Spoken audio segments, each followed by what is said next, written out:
नमस्कार आप सभी लाभार्थियों का, आप सभी ज्वाइनर्स का जो कि विवि टेक्सटाइल से हमारे यहाँ पे विभिन्न ऑर्गन से जुड़े हैं।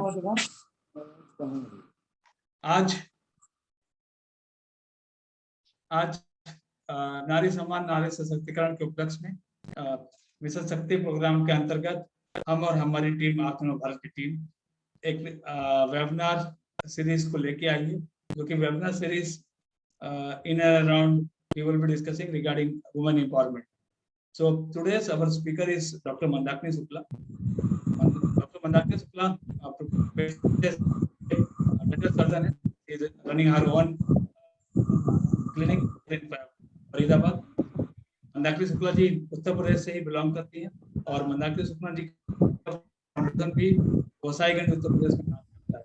इसके साथ ही मंदाकिनी शुक्ला जी अपनी क्लिनिक के साथ फाउंडेशन हरियाणा स्टेट की हेड भी डेंटल सर्जन को लेके और डेंटल अवेयरनेस को लेके संपूर्ण भारत में के 7 राज्यों में काम करते हैं। आगे की प्रक्रिया को जारी रखते हुए पहले मंदाकिनी शुक्ला जी आपको जो आज का सेशन है, जो आउटलाइन है और जिस के बारे में हम डिस्कशन कर रहे हैं, गाइडलाइन देंगे और बाद में मैं गवर्नमेंट की जो जितने भी गवर्नमेंट की स्कीम सब के बारे में आपको बताऊंगा। जैसे आपके यहाँ पे जितने भी महिला सहकर्मियां काम करती हैं, आपके यहाँ पे घरों में जितनी महिलाएं हैं, घरों में जितनी बच्चियां हैं, तो वो पॉलिसीज के बारे में, स्कीम्स के बारे में बता पाएंगे। तो धन्यवाद टू आरएम साहब for the Kanpur, mister Mayank Pankaj ji, धन्यवाद to Vijay Ajit ji and of course Vishnu Prasad ji, जिन्होंने इस कार्यक्रम की रूपरेखा रखी और जिन्होंने हमें आज सभी विवि टेक्सटाइल्स के लाभार्थियों के साथ जुड़ाया। तो वो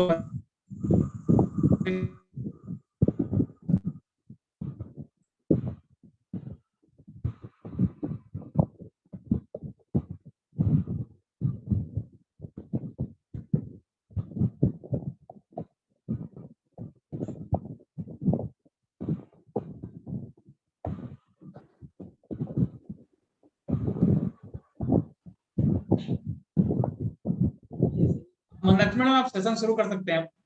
ठीक है sir, thank you so much. बहुत बहुत नमस्कार सभी लाभार्थियों का जो यहाँ पर अभी उपस्थित हैं।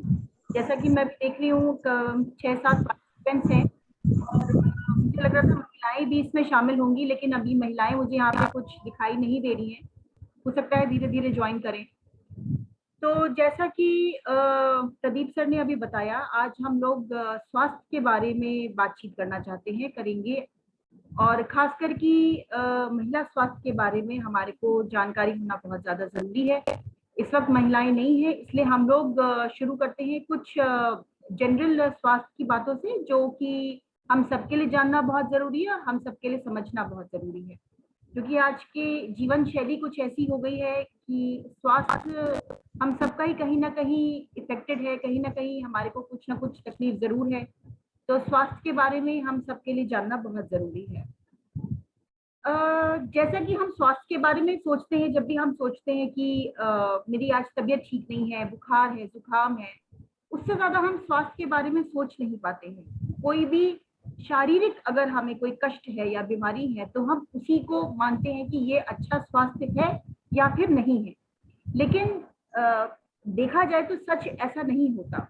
जो हमारा वर्ल्ड हेल्थ ऑर्गेनाइजेशन है, या जिसको हम हिंदी में विश्व स्वास्थ्य संगठन कहते हैं, उसका ये कहना है कि दैहिक, मानसिक और सामाजिक रूप से पूर्णतः स्वस्थ होना ही स्वास्थ्य माना जाता है, अच्छा स्वास्थ्य माना जाता है। दैहिक मतलब शारीरिक तकलीफ ना हो, मानसिक हम लोग किसी चीज को लेके परेशान ना हो, और सामाजिक मतलब हमारे आसपास, हमारा घर परिवार, जो हमारा कार्य क्षेत्र है जहाँ पे हम काम करते हैं, वहां पर भी हमारे सबसे अच्छे बातचीत हो, हमारे किसी से टर्म्स खराब ना हो, हमारे घर में किसी से झगड़ा ना हो। आजकल की जो जीवन शैली है उसमें ऐसा हो पाना थोड़ा मुश्किल है, क्योंकि शायद हमारी अपेक्षाएं बहुत ज्यादा हो गई हैं, हम दूसरे से बहुत ज्यादा उम्मीद करते हैं। भले ही हम शारीरिक तौर पे स्वस्थ हों, लेकिन कहीं ना कहीं मानसिक तौर पर हम लोग जो है कहीं ना कहीं जिसको कहते हैं, अगर सीधी साधारण बात करूं तो मैं कहूंगी कि टेंशन है लाइफ में, बहुत ज्यादा चिंता है, कोविड भी आ गया है, नौकरियां चली गई हैं, ठीक से काम नहीं हो पा रहा है, घर में बैठे हैं, आगे का क्या होगा कुछ पता नहीं है। आज कोई भी घर ऐसा नहीं है जिसमें किसी ना किसी परिवार के व्यक्ति को कोविड ना हुआ हो, या जैसे अभी सेकेंड वेव आई थी कोविड की, तो हम सब जानते हैं कि हमने अपने किसी न किसी अपने को खोया जरूर है, चाहे वो परिवार का हो, चाहे वो अपने रिश्तेदारी में हो, दोस्त हो, सगे संबंधी हो, हमने किसी न किसी को खोया ही है। तो स्वास्थ्य जो है आजकल बहुत ज्यादा, जब से खासकर कोविड हुआ है तब से स्वास्थ्य हमारा बहुत ज्यादा इन सब चीजों से खराब हुआ है, चाहे हम उसको मानसिक तौर पर ही क्यों ना मान लें। और ऐसी स्थिति में जरूरी है ये जानना कि हम अपने स्वास्थ्य का कैसे ध्यान रख सकते हैं। अगर मैं महिला स्वास्थ्य की बात करूं तो महिलाएं तो अभी यहाँ पर है नहीं, लेकिन आप लोग सब हैं, आपसे ही मैं थोड़ा बात करती हूँ। आप सबके घर में महिलाएं हैं, आपकी माँ है, बहनें हैं, पत्नी है, छोटी बेटियां होंगी, या आसपास जो बाकी बच्चे रहते हैं, छोटी बच्चियां रहती हैं। आपका भी कुछ दायित्व बनता है उनकी तरफ, उनकी स्वास्थ्य का देखभाल करने का। जो महिला स्वास्थ्य है वो कई बार कई वजहों से जो है गड़बड़ा जाता है, या कई वजहों से उसके ऊपर अलग अलग तरीके के अलग अलग समय में बहुत अलग अलग प्रभाव पड़ते हैं, जो कि हम खुद जानते हैं। जैसे अगर आपकी घर में माँ है, वो बड़ी हैं, बुजुर्ग हैं, तो उनकी अपनी कुछ और समस्याएं होंगी, जैसे कि बीपी की समस्या हो गई, शुगर की समस्या हो गई, कोई हृदय रोग हो गया, अस्थमा की प्रॉब्लम हो गई। अगर कोविड हुआ है तो वो जो सांस की तकलीफ हो वो बहुत ज्यादा दिनों तक चलती है। ऐसी सिचुएशन में क्या करना चाहिए, क्या नहीं करना चाहिए। दूसरी चीज, अगर आपके घर में आपकी पत्नी है या बहनें हैं, तो उनकी हो सकता है गर्भावस्था हो, छोटे बच्चे हों, उनका लालन पोषण करने में उनका समय निकल जाता हो, अपने स्वास्थ्य पे हम ध्यान नहीं दे पाते हैं। अपने स्वास्थ्य पे महिलाएं ध्यान नहीं देती। अगर आप अपने घर में भी देखेंगे तो जो आपके घर की महिलाएं हैं वो सारा दिन घर के कामकाज, कभी बच्चे संभालना, कभी बड़ों को संभालना, ऐसी स्थिति में उनके स्वास्थ्य का ध्यान देने वाला कौन है, उनके स्वास्थ्य पे ध्यान कौन देगा। ऐसे में जिम्मेदारी आप लोगों की बनती है कि आप कहीं ना कहीं आगे बढ़कर इस चीज को देखें कि क्या वो अपना ध्यान ठीक से रख रही है कि नहीं, उन्होंने समय पे खाना खाया कि नहीं, भले ही वो थोड़ी सी दूध रोटी ही क्यों ना हो, लेकिन क्या वो भी उन्होंने समय पर ली है या नहीं। कई बार तो पूरा पूरा दिन निकल जाता है, दोपहर तक हो जाती है, एक कप चाय पीने नहीं मिलती, चाय ठंडी हो जाती है। हम लोग अपने घर से निकल जाते हैं, टिफिन का डब्बा घर से लेके बांध दिया, माँ ने बांध दिया, पत्नी ने बांध दिया, बहन ने बांध दिया, बस लेके चल दिए, आ गए हम फैक्ट्री काम करने। पीछे उन्होंने खाया नहीं खाया, कभी हम उनसे पूछ सकते हैं कि भाई आज तुमने ढंग से खाना खाया कि नहीं खाया, बच्चे ने ठीक से लिया कि नहीं लिया। अगर वो बच्चा परेशान कर रहा है तो आप उसमें थोड़ा सा हाथ बता दीजिए, ताकि उनके स्वास्थ्य के लिए भी अच्छा रहे। हम सब जानते हैं, ये सब हमको मानना पड़ेगा हम सबको, कि जो महिला है वो ही घर का स्तंभ है। अगर हमारी माँ, बहने, पत्नी, अगर ये लोग सब बीमार हो जाए तो घर को कौन संभालेगा, आपको कौन संभालेगा, अब बच्चों को कौन संभालेगा। तो अगर उनका स्वास्थ्य ठीक नहीं है तो फिर वो सबके स्वास्थ्य पर असर डालता है। तो आपकी ये जिम्मेदारी बनती है कि आप कहीं ना कहीं उनके स्वास्थ्य के बारे में भी सोचें, उनके स्वास्थ्य के ऊपर भी ध्यान दें। और एक चीज जो जनरल बात मैं आप सबसे कहूंगी, अगर हमारे को किसी तरीके की कोई तकलीफ है, शरीर में कोई तकलीफ है या कोई मानसिक तनाव है जो हमें लगता है कि हमसे नहीं हो पा रहा, तो अपने अगल बगल अपने दोस्तों से एक बार डिस्कस जरूर करें। और अगर आपको लगता है कि मानसिक तनाव है तो डॉक्टर के पास जाने से ना घबराएं। हमारे देश में देखा जाता है कि अगर कोई शारीरिक बीमारी हो तो हम फिर भी डॉक्टर के पास चले जाते हैं। महिलाएं तो शायद फिर भी नहीं जाती, वो सोचती हैं कि कोई बात नहीं, घर में मैं ये चूरन खा लूंगी, वो पानी की पट्टी लगा लूंगी, गर्म पानी का सेक कर लूंगी तो मैं ठीक हो जाऊंगी। लेकिन ऐसा कई बार नहीं होता। कई बार हमारे को एक विशेषज्ञ की जरूरत होती है, डॉक्टर की जरूरत होती है। तो ऐसे में अगर कभी भी कोई समस्या हो आपको या परिवार में किसी को, तो डॉक्टर के पास जाने से ना घबराएं। चेकअप कराने में कोई नुकसान नहीं है। कई बार हम सोचते हैं अरे क्या चेकअप कराना है, 100 रुपए लग जाएंगे। 100 रुपए की बात नहीं, आपके स्वास्थ्य की बात है। अगर आपका स्वास्थ्य कहीं बिगड़ रहा है तो कम से कम उस 100 रुपए में रुक तो जाएगा, कहीं इलाज तो हो जाएगा। हम 1000-2000 रुपए तक की बात तक के लिए क्यों पहुंचे। तो सबसे पहली बात, अगर आपको लगता है कि आपका या आपके परिवार के स्वास्थ्य में कोई तकलीफ है तो डॉक्टर के पास जाने से ना घबराएं। आखिर डॉक्टर बने ही क्यों है? हर एक को कहीं ना कहीं शरीर में तकलीफ है, तभी तो डॉक्टर है।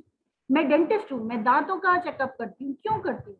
क्योंकि हर एक के मुंह में मैंने देखा है कहीं ना कहीं दांतों की कोई ना कोई समस्या जरूर है। मेरे दांत पे भी है, आप सबके दांतों में भी कहीं ना कहीं होगी। चेकअप करेंगे तो कहीं ना कहीं कोई ना कोई समस्या जरूर निकलेगी। तो डॉक्टर है ही इसलिए क्योंकि सभी लोगों को कहीं ना कहीं परेशानी है। ये सोचना कि सिर्फ मुझे ऐसा हो गया है, दूसरे को ऐसा नहीं हुआ, ऐसा नहीं होता। हर एक को कुछ ना कुछ परेशानी होती है। दूसरी चीज ये कि अगर किसी प्रकार का मानसिक तनाव हो, अगर कोई मेंटल प्रॉब्लम हो, हम बहुत टेंशन में हैं, परेशान हैं, किसी भी कारण से, पारिवारिक कोई घर में परेशानी हो या आपके ऑफिस में कोई दिक्कत हो, तो उसको अपने सही संबंधियों के साथ, अपने मित्रों दोस्तों के साथ उसको बांटे जरूर। और जरूरत पड़ने पर अगर लगे कि डॉक्टर को दिखाने की जरूरत है तो उनको जरूर दिखाएं। जो ये मानसिक विशेषज्ञ होते हैं, जो मेंटल हेल्थ का देखते हैं, जिनको हम साइकेट्रिस्ट कहते हैं, ये विशेषज्ञ होते हैं। जाने से ना घबराएं। अगर आपके घर में अगर छोटे बच्चे हैं या कोई उनको मानसिक तनाव है, आप जानते हैं आजकल बच्चे भी अगर हम देखें कितना ज्यादा टीवी, मोबाइल, लैपटॉप, इन सब चीजों में घुसे रहते हैं। घर में रहते हैं बच्चे, क्या करते हैं? इन सब चीजों में घुसे रहते हैं। उनके हाथ से मोबाइल छीन लो तो नाराज, अगर उनके हाथ टीवी बंद कर दो तो चिड़चिड़ापन कि क्यों बंद कर दिया, चिप्स चॉकलेट खाने को ना दो तो पैर पटकना शुरू। ये सब क्या है? ये सब भी कहीं ना कहीं हमारे स्वास्थ्य को ही तो खराब कर रहा है। कहीं ना कहीं हम इतने तनाव में, हम उस चीज पर ध्यान ही नहीं दे रहे। अगर ऐसा हो तो अपने घर में इस चीज को डिस्कस करें, बातचीत करें। ये सोचना कि छोड़ो कोई बात नहीं, बच्चा है, छोटी है, गुड़िया है, देखी जाएगी, ऐसा नहीं होता है। अगर कुछ ऐसी दिक्कत हो तो अपने घर परिवार में आप इस चीज को जरूर डिस्कस करें। और बाकी जो है, बाकी जो हम शरीर की बात करें, जब हमारे कोई मानसिक तनाव होता है या फिर हमारे को कोई और शरीर में दिक्कत होती है तो हमारे शरीर में कुछ हॉर्मोन्स निकलते हैं। हॉर्मोन्स क्या चीज होती है? हॉर्मोन्स एक तरीके का रासायनिक तत्व होता है। एक रासायनिक तत्व होता है, एक केमिकल होता है। आप लोग सब इंडस्ट्रीज में काम करते हैं, आप देखते हुए, एक रासायनिक तत्व होता है जो हमारे शरीर में पैदा होता है और खून के द्वारा पूरे शरीर में जगह जगह फैलता है। अब ये जो हॉर्मोन्स होते हैं, अगर ये ऊपर नीचे हो जाए, इनकी मात्रा अगर ऊपर नीचे हो जाए तो ये हमारे शरीर में तकलीफ पैदा कर सकते हैं। अगर हम मानसिक तनाव से गुजर रहे हैं, या अगर मैं किसी महिला की बात करूं, अगर आपके घर में कोई महिलाएं हैं जो किसी वजह से तनाव में है, गर्भावस्था है, छोटा बच्चा है या कोई और तनाव है, तो ये जो हार्मोन्स होते हैं हमारे शरीर में, ये बहुत ऊपर नीचे हो जाते हैं, बहुत गड़बड़ी करते हैं और हमारे शरीर में अलग अलग तरीके की बीमारियां पैदा करते हैं। इन सब चीजों से बचने के लिए एक तो डॉक्टर की सलाह तो जरूरी है ही, इसके साथ ही मैं आप सबसे ये कहना चाहूंगी कि अपने जीवन शैली में अपने खान पान का और अपने व्यायाम का जरूर ध्यान रखें। हम दिन भर में क्या खा रहे हैं? हम फैक्ट्री में बैठे, हमने 10 कप चाय पी ली, हमने ध्यान ही नहीं दिया। बाहर निकले, सिगरेट पी ली, तंबाकू खा लिया, पता ही नहीं है। सिगरेट पीने से, तंबाकू खाने से कैंसर होता है, मुंह का कैंसर होता है। ना कि सिर्फ मुंह का कैंसर होता है, मैं आपको बताऊं, सिगरेट पीने से, तंबाकू खाने से हमारे शरीर में 17 अलग अलग तरीके के कैंसर होते हैं। और कुछ कैंसर आज भी इतने ज्यादा भयावह हैं कि उनका आज भी कोई इलाज डॉक्टरों को नहीं मिला है। और कैंसर होने पे पता लगता है 6 महीने, साल भर में जान चली जाती है। तो हम क्या खा रहे हैं, हम क्या दिन भर में ले रहे हैं, किस वक्त हम सो रहे हैं, किस वक्त हम उठ रहे हैं, क्या मैंने अपने लिए कुछ वक्त निकाला है, या मैं सारे दिन घर के काम काजों में ही लगा हुआ हूँ। पहले मैं सुबह उठा, मैं काम पर आया, मैं शाम को गया, मैं कभी बैंक जा रहा हूँ, कभी मैं कुछ कर रहा हूँ। मैंने अपने लिए कितना वक्त निकाला? व्यायाम कितना किया मैंने? कितने आप में से ऐसे लोग हैं जो सुबह उठ के व्यायाम करते हैं? सिर्फ आप ही नहीं, आप तो व्यायाम कर रहे हैं, अगर आप मान लीजिए कर भी रहे, क्या आप अपने घर वालों को व्यायाम करवा रहे हैं? बाकी आपके घर वालों ने व्यायाम किया, बच्चों ने किया? योगा कर लीजिए, घर में बैठे हैं अगर तो छत पे चले जाइए, थोड़ा योगा कर लीजिए, थोड़ा सा हाथ पैर जो है खोल लीजिए, थोड़ा भाग लीजिए, दौड़ लीजिए, बच्चों के साथ सही। लेकिन व्यायाम हमारे जीवन में बहुत जरूरी है। हफ्ते में 5 दिन व्यायाम करना बहुत जरूरी है, कम से कम 40 से 45 मिनट तक। व्यायाम और अच्छा खाना, ये 2 चीजें ऐसी हैं जिनसे हमारे को इन बीमारियों से बचने का बहुत ही बेहतर इलाज मिलता है। इलाज अपनी जगह है, लेकिन इन खान पान वाली चीजों से जब जो हम बच सकते हैं, उस चीज का कोई तोड़ नहीं है। तो आप अपनी जीवन शैली में व्यायाम को जरूर टाइम दें। ऐसा नहीं है कि बस घूम फिर के आए, खा पी कर सो गए। खाना खाया है, थोड़ी देर अपना टहलिए, घूमिए, पूरे शरीर के स्वास्थ्य का ध्यान रखिए, अपने मुंह के स्वास्थ्य का ध्यान रखिए। दिन में 2 बार ब्रश करना, पान तंबाकू मसाला इन सब चीजों से बचना, च्युइंगम वगैरह ऐसी चीजें खाना अच्छी बात नहीं है। अगर कभी मन है सब चीजें खाने का, तो मुंह में लौंग डाल लीजिए, इलायची डाल लीजिए।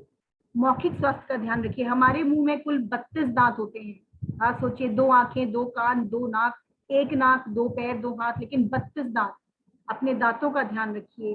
देखिए कि आप घर दिन में 2 बार ब्रश कर रहे हैं कि नहीं कर रहे हैं।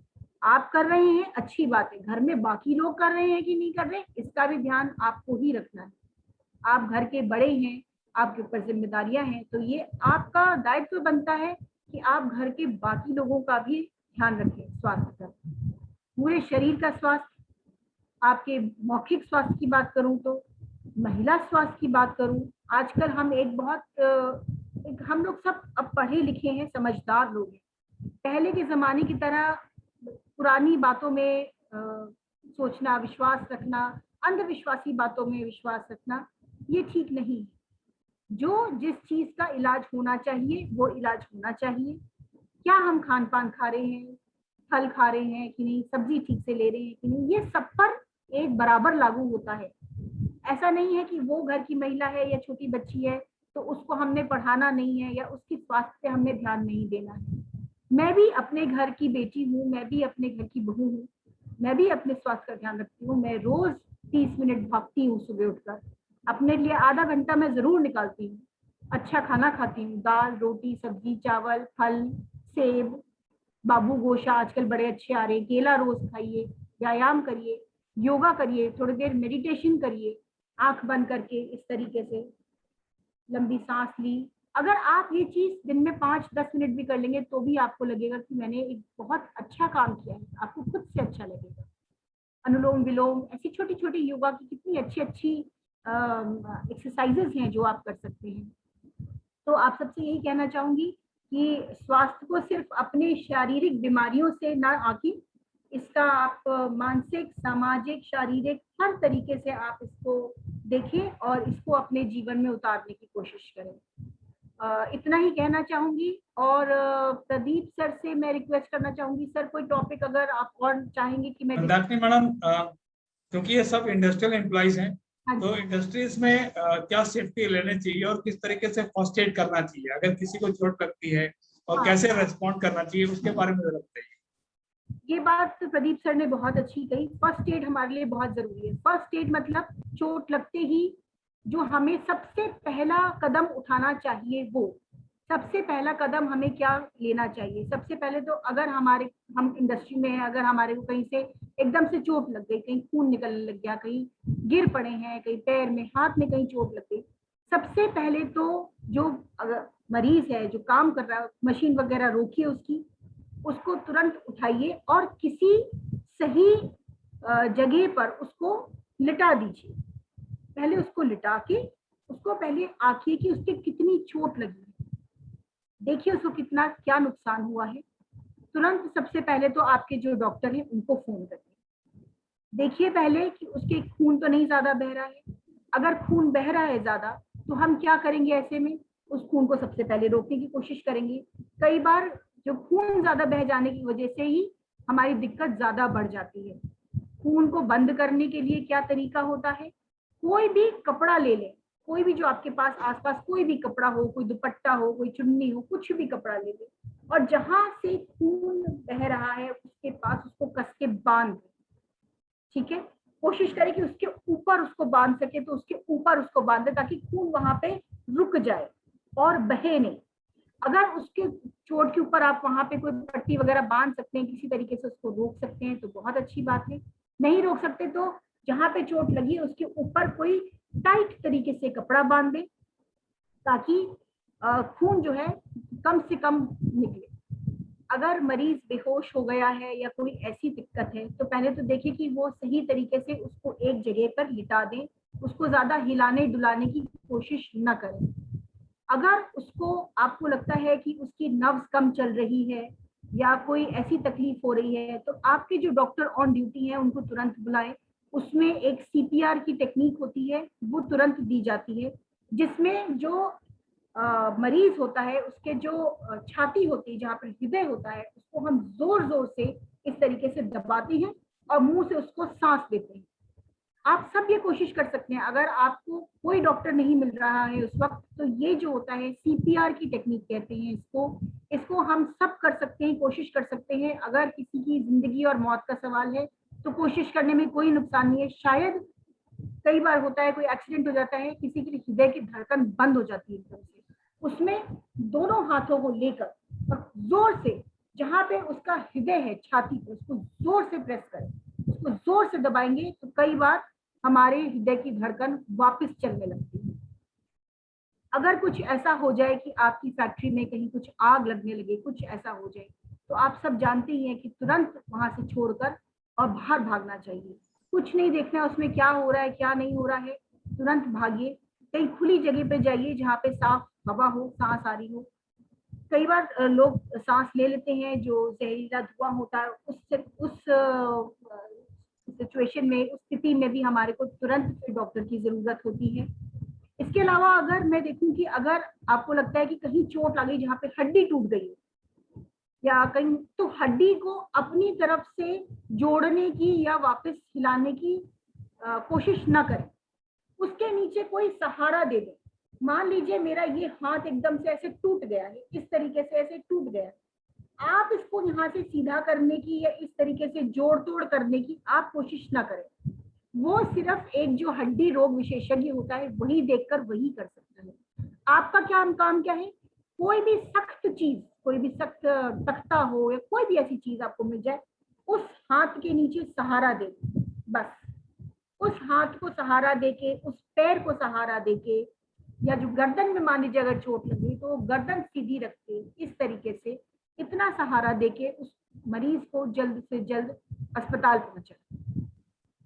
अगर मान लीजिए मरीज जल गया है या कोई ऐसी जलन की शिकायत हो रही है या एकदम से ज्यादा आग लग गई है, तो उसमें भी फिर मरीज के ऊपर एकदम से कोई कपड़ा डाल दें या कुछ एकदम से कोई, अगर आपके पास वहां पे जो भी उपलब्ध कोई गर्म कपड़ा हो या कुछ भी हो, अगर आप लोग जैसे भी रखते हो फैक्ट्रीज में, उसके ऊपर डालकर या कोई भी आसपास जो भी कपड़ा शर्ट कुछ भी मिले उसके ऊपर डालकर सबसे पहले उस आग को कंट्रोल करने की कोशिश करें और उसके बाद मरीज को तुरंत जो है अस्पताल ट्रांसफर किया जाए। अपनी तरफ से इतना ही करना है कि हमें उस स्थिति को आगे खराब होने से रोकना है। हमें उसके अंदर बहुत ज्यादा इलाज खुद से शुरू नहीं करना है, हमें उस परिस्थिति को वहीं पर उतना ही रोक देना है। खून आ रहा है तो उसको रोक दो, हड्डी टूट गई है इतना संभाल लो। हाँ, अगर हृदय की गति रुक गई है तो फिर तो आपको कुछ ना कुछ उसमें करना पड़ेगा। जैसे कि मैंने आपको बताया, उसको सीपीआर की टेक्निक कहते हैं। दोनों हाथों से इस तरीके से लेकर और जोर से उसको दबाते हैं, तो उस तरीके से हम एक इंसान को बचा सकते हैं या इतना बचा सकते हैं कि वो अपने फैक्ट्री से अस्पताल तक पहुंचाया जा सके। क्योंकि अगर 3 मिनट से ज्यादा हृदय की गति रुक जाती है तो उसके बाद मरीज को बचाना लगभग असंभव हो जाता है। अगर कोई एक्सीडेंट हो जाए इस तरीके का कि जैसे गाड़ी से हिट हो गए, कुछ हो गए, तो उसमें भी सर में चोट आ सकती है, कुछ ऐसा हो सकता है। कई बार ये सर की जो चोटें होती हैं, सर में चोटें कई बार बहुत मामूली भी होती हैं, कई बार मरीज से बेहोश हो जाता है। हमें ऐसा लगता है कि उसको पता नहीं क्या हो गया, लेकिन कई बार एक छोटी बेहोशी, छोटी सी तकलीफ जो होती है, उसको ऐसी स्थिति में हमें कुछ ज्यादा नहीं करना होता है। उसमें हम मरीज को बिल्कुल लिटा देते हैं, उसको स्ट्रेचर पे अगर हो सके तो स्ट्रेचर पे उसको हम ट्रांसफर कर सकते हैं, अस्पताल ले जा सकते हैं। अगर कुछ भी ना हो, व्हीलचेयर वगैरह अवेलेबल हो आपकी फैक्ट्रीज में, तो अगर आप किसी तरीके से मरीज को ट्रांसफर कर सके उस तरीके से हम ट्रांसफर कर सकते हैं। और इसके अलावा यही मेरे ख्याल से रहेगा इसके अंदर, यही फर्स्ट एड जो होता है इसी की हमारे को सबसे ज्यादा जरूरत होती है। मुझे पता नहीं है आप लोग अपनी फैक्ट्री में कोई फर्स्ट एड की किट रखते हैं या नहीं रखते हैं। आप में से कोई बता पाएगा आप लोग कोई फर्स्ट एड की किट रखते हैं अपनी फैक्ट्री में? मेरे ख्याल से नहीं है, कोई नहीं बता पाएगा। मैडम आप कन्वे कर दीजिए कि फर्स्ट एड किट में क्या रहना चाहिए, प्राइमरली फर्स्ट एड किट में क्या होना चाहिए। हाँ देखिए, फर्स्ट एड किट जो है आप सभी के लिए बहुत जरूरी है, होना बहुत जरूरी है आप सबके पास।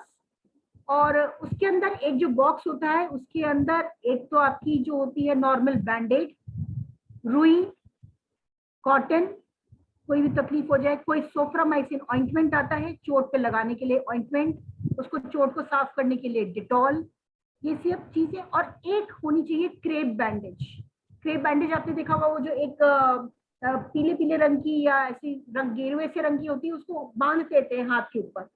अगर वो पट्टी हो तो उसको भी कहीं पे चोट लग जाए या कहीं एकदम से मोच आ जाए तो उस पट्टी को बांधा जा सकता है। तो ये 4-5 चीजें मैं आपसे फिर से दोहराना चाहूंगी। एक तो हो गई आपकी रुई, बैंडेड, सोफ्रामाइसिन का ऑइंटमेंट आता है, बीटाडीन होती है, दवाई होती है, डिटॉल जो भी आपके मिल जाए साफ करने के लिए, एक छोटी सी पट्टी होनी चाहिए आपके पास सफाई के बांधने के लिए अगर चोट लग जाए तो।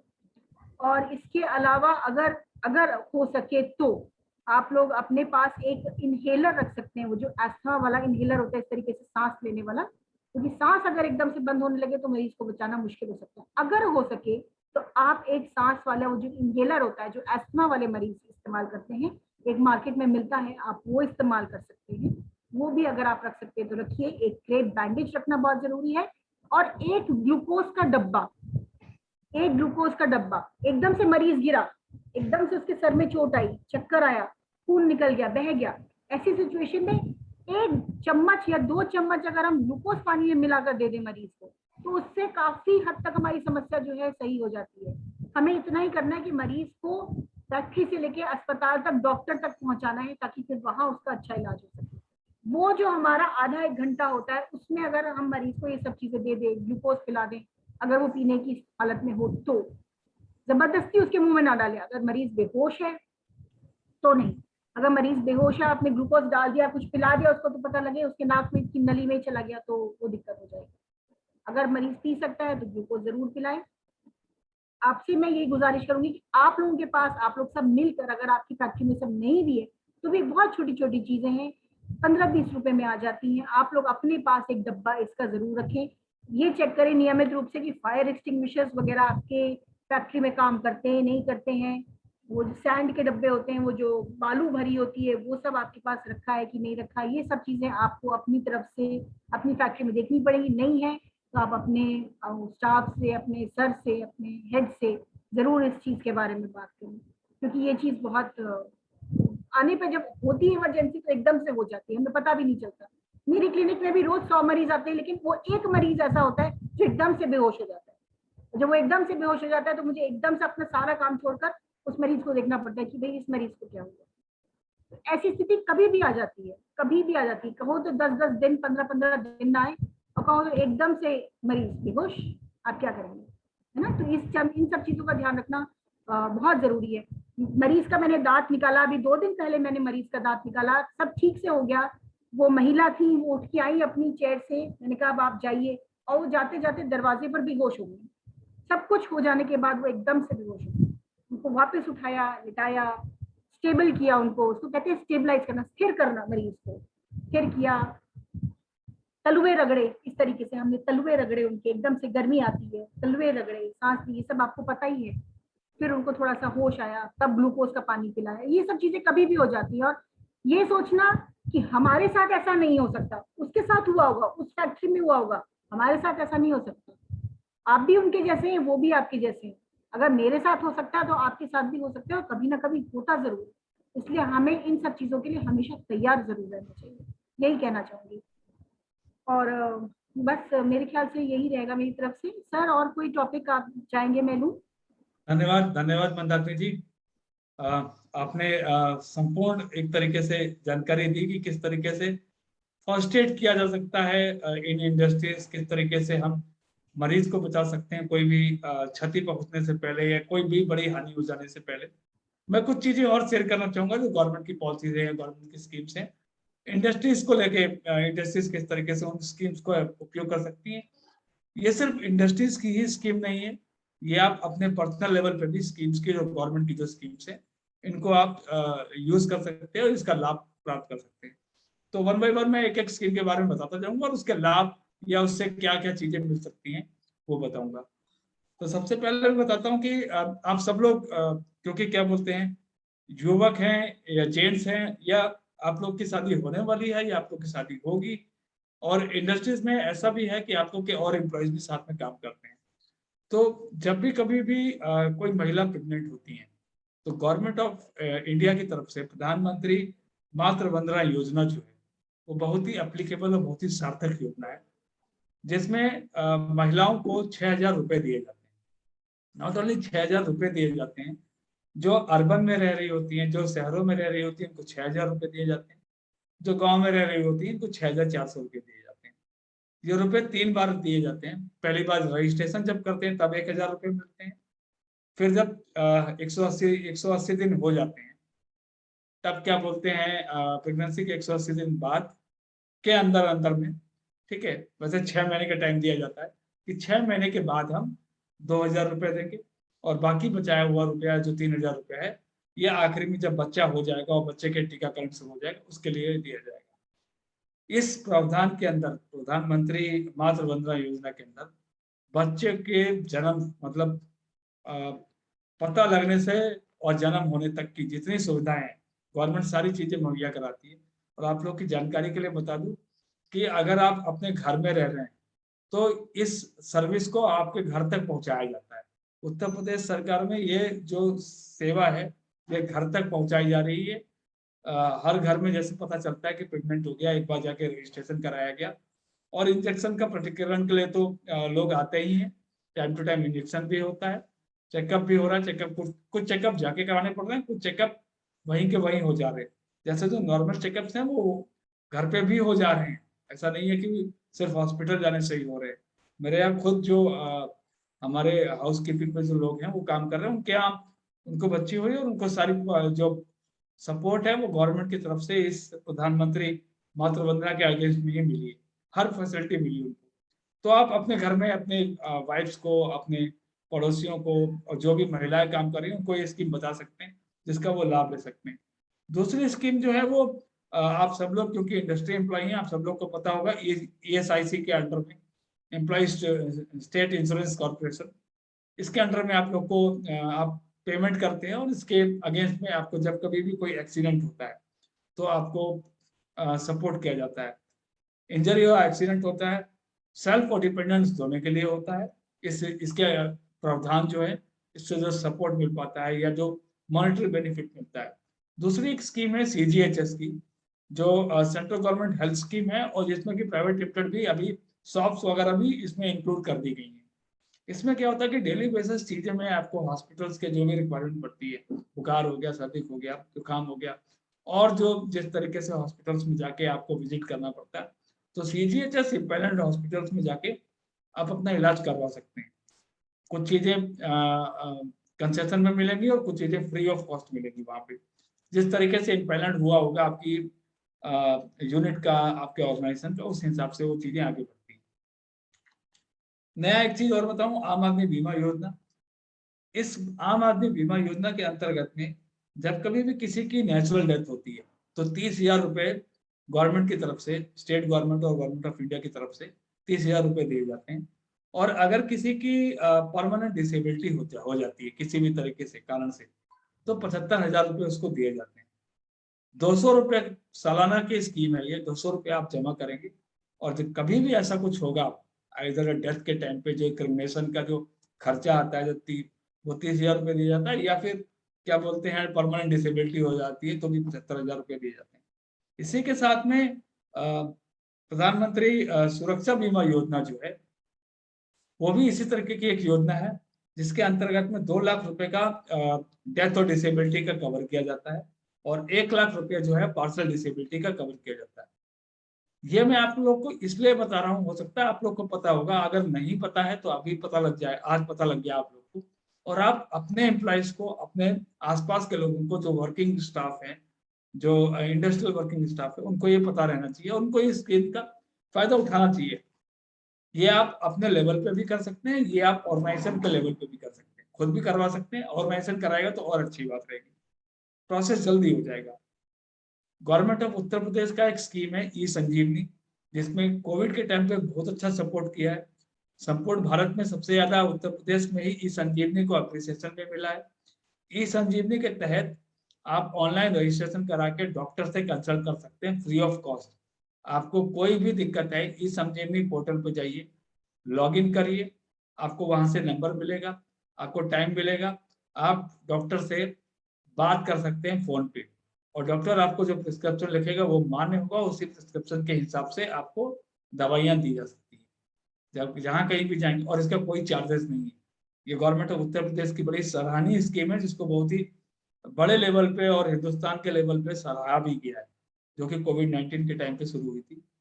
इसी के साथ में 2 बड़ी और स्कीमें हैं, जो आयुष्मान भारत है, वो सब लोग जानते हैं।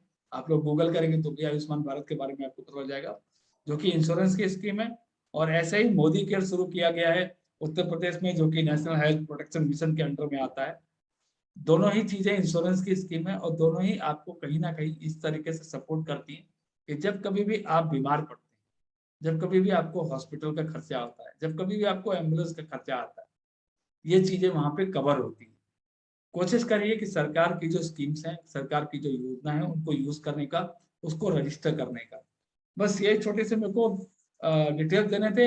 और आप लोग अगर कोई भी, मतलब आपके परिवारजन में, आपके यहाँ पे जब कभी भी ऐसी समस्याएं हैं इंडस्ट्रीज को लेके, जब इंडस्ट्रीज में कोई एक्सीडेंट होता है, इंसिडेंट होता है, सपोर्ट करिए। जैसे मैडम ने सीपीआर बताया, ज्यादा से ज्यादा लोग सीपीआर की टेक्निक को सीखिए, क्योंकि वो बहुत कारगर टेक्निक है, उसमें आप लोगों की जानें बचा सकते हैं। और इसी इसी मतलब क्रम को लेते हुए मैं आज की सभा को यहीं स्थगित करता हूँ। ठीक है। और धन्यवाद मंदाकिनी जी का, और धन्यवाद वीवी टेक्सटाइल्स का, जिन्होंने बड़े ही कम समय में हमें कुछ चंद लोगों से बातचीत करने का मौका दिया। आप लोग के कुछ सुझाव या आप लोग के कुछ क्वेश्चन है तो आप हमें पूछ सकते हैं अभी, और अगर नहीं है तो फिर हम आज का सेशन क्लोज करेंगे। धन्यवाद, नमस्कार। किसी के कोई सुझाव, कोई कुछ बोलना चाहेगा? चलिए, धन्यवाद, नमस्कार। मैं बंद कर रहा हूँ।